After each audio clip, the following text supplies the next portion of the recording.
छै नया साल में छौरी नया यार खोजे छै नया साल में छौरी नया यार खोजे छै चोरल जवानी बड़ी यार खोजे छै चोरल जवानी बड़ी यार खोजे छै नया साल में नया छौरी यार खोजे छै नया साल में छौरी बतार खोजे छै डीजे ज्योतिलाल डीजे नया साल में नया छौरी यार खोजे छै नया साल में छौरी बतार खोजे छै हैप्पी न्यू ईयर बोले के छै गजब के ओकर तरीका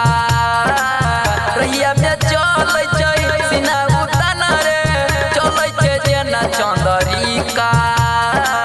चलै छै जेना चंदरिका हैप्पी न्यू ईयर बोले के छै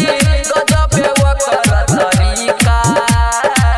रहिया में चलै छै सीना उतान रे चलै छै जेना चंदरिका छौरी मोबाइल बनाया फेसबुक खोलै छै छौरी मोबाइल बनाया फेसबुक खोलै छै नया साल में नया छौरी यार खोजे छै नया साल में छौरी बतार खोजे छै डीजे ज्योतिलाल डीजे नया साल में नया छौरी यार खोजे छै नया साल में छौरी बतार खोजे छै सुमी सोहान के देलकै धोखा पुरेलकै नहीं इच्छा राम भगत लक्ष्मण से केलकै प्यार भर इच्छा केलकै प्यार भर इच्छा सुमी सोहान के देलकै धोखा पुरेलकै नहीं इच्छा राम भगत सरोज से केलकै प्यार भर इच्छा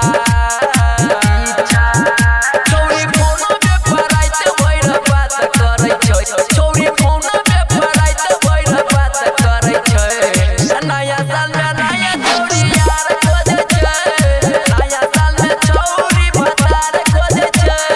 छौरी भ गेलै जवान हथियार खोजे छै छौरी भ गेलै जवान हथियार खोजे छै नया साल में नया छौरी यार खोजे छै नया साल में छौरी बतार खोजे छै। अभी आप सुन रहे हैं मैथिली जानकी रिकॉर्डिंग स्टूडियो बरहा से।